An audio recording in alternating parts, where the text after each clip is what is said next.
Hi, this is Rajesh Sharma. గత కొన్ని రోజులుగా నేను ఈస్ట్ హైదరాబాద్, మరి ముఖ్యంగా వరంగల్ హైవే మీద మళ్ళీ రియల్ ఎస్టేట్ బూమ్ మొదలవుతుంది అని చెప్పి నేను గత ఒక 1-2 months నుంచి అడపాదడపా వీడియోలు చేస్తున్నాను. నా ఎక్స్పెక్టేషన్స్ కొన్నిసార్లు అంటే విత్ మై సోర్సెస్, అంటే యాజ్ అ జర్నలిస్ట్ నాకుండే సోర్సెస్, గవర్నమెంట్ సోర్స్ కావచ్చు, లేదా డిఫరెంట్ ఆర్టికల్స్ చదవడం వల్ల వచ్చిన నాలెడ్జ్ కావచ్చు, ఈ రెండింటిని నేను బేరీజ్ వేసుకున్నప్పుడు సమ్ టైమ్స్ కొంత గెస్ కూడా ఉంటుంది దాంట్లో. వీటిని యాడ్ చేసి నేను చెప్పే కొన్ని వీడియోలు ఓవర్ ద పీరియడ్ అవి నిజమవుతూ ఉంటాయి. ఇది నేను ఏదో నా కోసం నేను గొప్ప చెప్పుకోవడం కాదు. మీరు నా యూట్యూబ్ వీడియోస్ ఒకసారి చూడండి. నేను 1-2 monthsలో 2-3 సార్లు నేను ఈస్ట్ హైదరాబాద్, మరి ముఖ్యంగా వరంగల్ హైవే గురించి టచ్ చేసిన. కొంతమంది వాటిని చూసి నాతో డిస్కస్ చేసిన వారు కూడా ఉన్నారు. ఇప్పుడు అవి కాంక్రీట్గా దాల్చుతున్నాయి. ఏంటి ఆ కాంక్రీట్ డెవలప్మెంట్ ఇవాళ నేను విన్నది, మీతో షేర్ చేసుకోబోతున్నది అనేది నేను చెప్తాను ఈ వీడియోలో. వీడియో మొత్తం చూడండి, స్కిప్ చేయకుండా. కంటెంట్ కనుక నచ్చితే డెఫినెట్గా ఈ వీడియోను లైక్ చేయండి, మీ మిత్ర బృందంతో షేర్ చేసుకోవడం ద్వారా నన్ను ఎంకరేజ్ చేయండి. అదే రకంగా నా ఈ ఛానల్ను సబ్స్క్రైబ్ చేసుకోకపోతే వెంటనే సబ్స్క్రైబ్ చేసి నా వీడియోల సమాచారం కోసం బెల్ ఐకాన్ ఎప్పుడు ఆన్లో ఉంచండి. ఇది క్లియర్ కట్గా చెప్తున్నాను, రిక్వెస్ట్ చేస్తున్నాను. ఇక వరంగల్ హైవేకి సంబంధించిన కాంక్రీట్ డెవలప్మెంట్ ఏంది అనవచ్చు. మనందరికీ తెలుసు 2020-2021 ఆ టైంలో వరంగల్ హైవేకు ఉన్నంత డిమాండ్ ఎటువైపు లేదు. యాదగిరిగుట్ట టెంపుల్ని పూర్తిగా రీకన్స్ట్రక్షన్ చేయడం, ఆ తర్వాత ఆ టెంపుల్ రిలేటెడ్గా ఒక ప్రత్యేకమైన డెవలప్మెంట్ అథారిటీని పెట్టి, వైటీడీఏని పెట్టి, దా ఆధ్వర్యంలో చాలా డెవలప్మెంటల్ యాక్టివిటీస్ తీసుకొస్తామని ఆనాటి ప్రభుత్వం ప్రకటించడం వల్ల 2020-2021 కరోనా టైంలో అద్భుతంగా సేల్స్ అయినాయి అక్కడ. ఈవెన్ నేను కూడా అటువైపు సేల్స్ చేశాను. కానీ ఆ తర్వాత ఏమైంది, టెంపుల్ రీకన్స్ట్రక్షన్ అయిపోయిన తర్వాత దాన్ని ఇనాగ్రేట్ చేసే క్రమంలో కేసీఆర్ అంతకుముందు చెప్పిన మాటల్ని పక్కన పెట్టి ఆయన ఒక డెసిషన్ తీసుకున్నారు. ఏంటంటే అది ఒక చిన్న ఫంక్షన్ లాగా టెంపుల్ మాత్రం ఓపెన్ చేసేసి వదిలేశారు. అంతకుముందు ఎన్ని చెప్పారంటే ఆ టెంపుల్ ఇనాగ్రేషన్కి, రీఓపెనింగ్కి అన్ని రాష్ట్రాలకు సంబంధించిన ముఖ్యమంత్రులను, అదే రకంగా అన్ని రాష్ట్రాలకు సంబంధించిన చీఫ్ జస్టిస్లను పిలుస్తానని చెప్పి ప్రకటన చేస్తున్నారు. దాన్ని పూర్తిగా పక్కన పెట్టారు, ఏదో చిన్న ఫంక్షన్ లాగా జరిపారు. బట్ టెంపుల్ మాత్రం అద్భుతంగా పునర్నిర్మించారు. ఆ విషయంలో రెండో మాట లేదు, రెండో ఆలోచన కూడా లేదు. కానీ టెంపుల్ రిలేటెడ్గా ఆ సరౌండింగ్లో చేస్తాం అనుకున్నాయి. ఫర్ ఎగ్జాంపుల్ బస్వాపూర్ రిజర్వాయర్ కావచ్చు, దాని రిలేటెడ్గా టూరిజం డెవలప్మెంట్స్ కావచ్చు, అది జరగలేదు. దాని పక్కనే ఒక గ్రీన్ ఇండస్ట్రియల్ కారిడార్ అన్నారు, అది జరగలేదు. ఆ తర్వాత ఇంకొక రాజాపేట వైపు బస్ టెర్మినల్ అన్నారు, అది జరగలేదు. ఇలాంటివన్నీ జరగకపోయేసరికి ఆ ఏరియాలో పెట్టుబడులు పెట్టిన వారు చాలా మంది గత 2-3 సంవత్సరాలుగా ఒక నిరాశ, నిస్పృహలతో పడిపోయారు. అరే, మేము పెట్టిన డబ్బులన్నా వస్తాయా రాదా అనే ఒక దుస్థితికి వచ్చారు. నేను రీసేల్ సర్వీసెస్ స్టార్ట్ చేసిన తర్వాత మొన్న జూలై-ఆగస్ట్ నుంచి ఎంతో మంది ఆ ఏరియాకి సంబంధించిన వాళ్ళే రీసేల్ డాక్యుమెంట్స్ తీసుకొచ్చారు. అన్ఫార్చునేట్లీ రీసేల్ జరగట్లేదు ఆ రూట్లో. ఎంత దారుణంగా ఉంటుంది చూడు. కష్టపడి సంపాదించిన ప్రతి పైసాను కూడబెట్టి అక్కడ ఇన్వెస్ట్ చేసిన వాళ్ళు ఇవాళ ఆ ప్లాట్లను తమ అవసరాలకు అనుగుణంగా అమ్ముకోలేని దుస్థితి ఏర్పడ్డది. బట్ ఆ దుస్థితి ఎంతో కాలం కొనసాగదిక.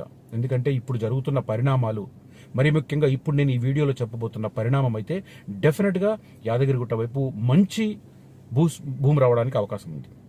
ఆల్రెడీ యాదగిరిగుట్ట వైపు సెంట్రల్ గవర్నమెంట్ కొన్ని అనౌన్స్ చేసింది. ఏంటి, యాదగిరిగుట్ట దాకా అంటే రాయగిరి దాకా ఎంఎంటీఎస్ ఎక్స్టెన్షన్ అనేది సెకండ్ ఫేజ్ కింద, అది చాలా క్రూషియల్.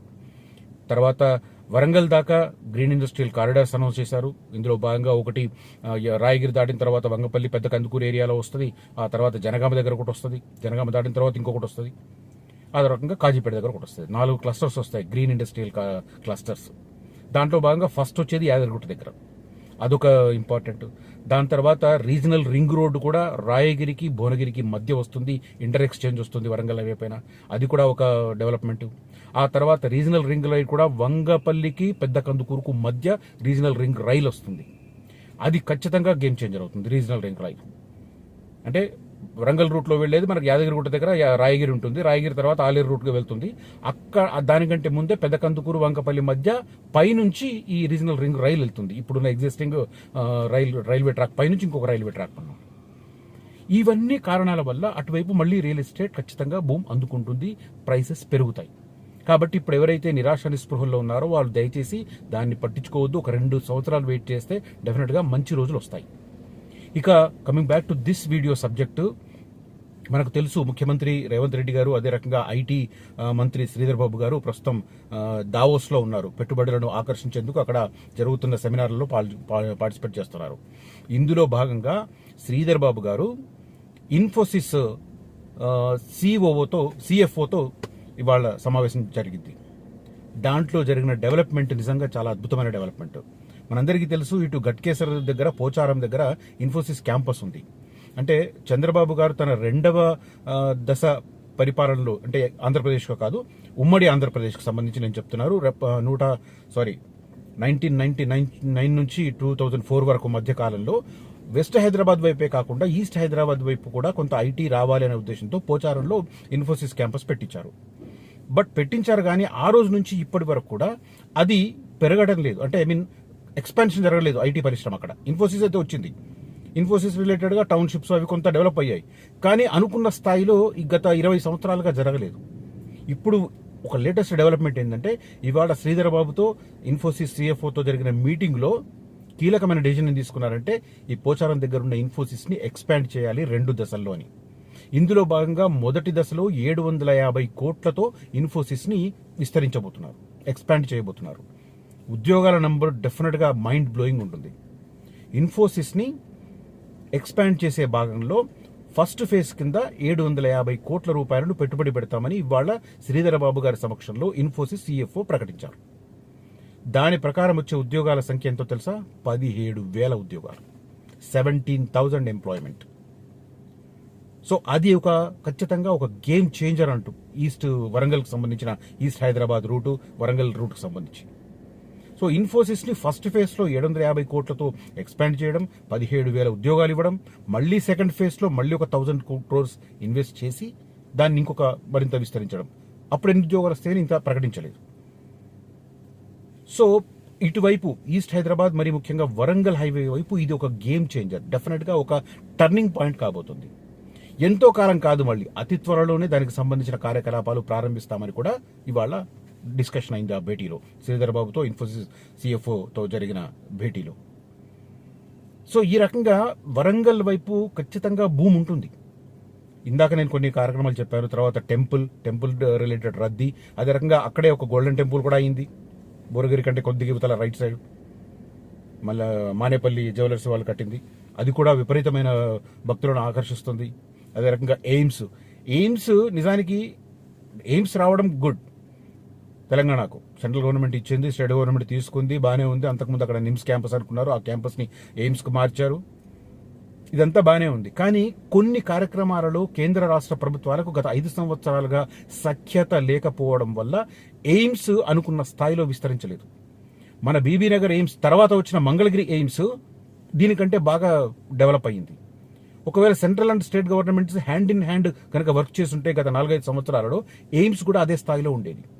బట్ ఇప్పుడు ఎంతో కొంత రాజకీయ పరంగా విపరీతమైన ప్రత్యర్థి పార్టీలు బీజేపీ, కాంగ్రెస్ అయినా కూడా స్టేట్ గవర్నమెంట్కు సంబంధించి ఏదైనా అడిగితే సెంట్రల్ గవర్నమెంట్ ఎలాంటి భేషజాలకు పోకుండా ముందు అనౌన్స్ చేస్తుంది. దానికి ఎన్నో ఉదాహరణలు ఉన్నాయి.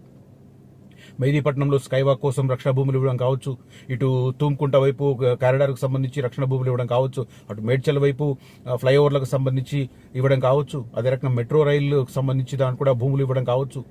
అడిగిన వెంటనే చేస్తున్నారు. రీజనల్ రింగ్ రోడ్ విషయంలో నితిన్ గడ్కరీ గారు కూడా అలాగే స్పందిస్తున్నారు. సో ఈ రకంగా సరే రాజకీయంగా విమర్శలు, ఆరోపణలు అవి చేసుకుంటున్నా కూడా స్టేట్ ఇంట్రెస్ట్లో ఏదైనా అడిగితే మాత్రం సెంట్రల్ గవర్నమెంట్ గ్రీన్ సిగ్నల్ ఇస్తుంది. అదే తరహాలో ఇప్పుడు ఎయిమ్స్ కూడా సేమ్ రాష్ట్ర ప్రభుత్వానికి సహకారం పెరుగుతుంది కాబట్టి ఎయిమ్స్ డెవలప్మెంట్ కూడా ఫాస్ట్గా జరుగుతుంది. సో ఈ అన్ని కారణాల వల్ల ఇప్పుడు మనకు వరంగల్ వైపు ఖచ్చితంగా భూమి వస్తుంది. 1-2 ఏళ్ళు ఇప్పుడు నిరాశలో ఉన్నవాళ్ళు ఖచ్చితంగా 1-2 ఏళ్ళు ఓపిక పడితే మంచి రోజులు వస్తాయి డెఫినెట్గా ప్రైస్ పరంగా. అదే రకంగా కొత్తగా ఇన్వెస్ట్ చేయాల్సిన వాళ్ళు కూడా ఆలోచించవచ్చు. చాలా రోజుల నుంచి వరంగల్ రూట్ అంటే వద్దు బాబు అంటున్నారు, బట్ ఇప్పుడు ఆలోచించవచ్చు. నేను కొన్ని ప్లేసెస్ చెప్తాను మీకు, రాయగిరి కానీ, వంగపల్లి కానీ, పెద్ద కందుకూరు కానీ, ఈ ఏరియాలో ఏదైనా అందుబాటులో ఉంటే మాత్రం కొనిపెట్టుకోండి. ఎందుకంటే డౌన్లో ఉన్నాయి, రేట్లు డౌన్లో ఉన్నప్పుడు తీసి పెట్టుకుంటే 2-3 ఇయర్స్ తర్వాత ఇవన్నీ వస్తే మాత్రం ఖచ్చితంగా ప్రైసెస్ పెరుగుతాయి, మంచి ఇన్వెస్ట్మెంట్ ఆఫర్ అవుతుంది. ఎవరికన్నా మరింత ఇన్ఫర్మేషన్ కావాలంటే నన్ను కనిపిస్తున్న నంబర్లో కాంటాక్ట్ చేయొచ్చు. అదే రకంగా వరంగల్ హైవేతో పాటు ఫ్యూచర్ సిటీ, శ్రీశైలం హైవే, అదే రకంగా Mumbai highway, Bengaluru highway, Vijayawada highway, Nagpur, Karimnagar, ఈ రూట్లలో మరీ ముఖ్యంగా future city, Warangal highway and Srisailam హైవేలో ఇన్వెస్ట్ చేయాలనుకున్న వాళ్ళు కనిపిస్తున్న నంబర్లో నన్ను కాంటాక్ట్ చేయొచ్చు. నేను టైలర్ మేడ్ అన్ని లేఅవుట్ అప్రూవల్స్, మీరు ఏవేవైతే ప్రాపర్టీ కొనే ముందు లీగాలిటీ చెక్ చేసుకుంటారో అవన్నీ నేను చేసి పెడతాను.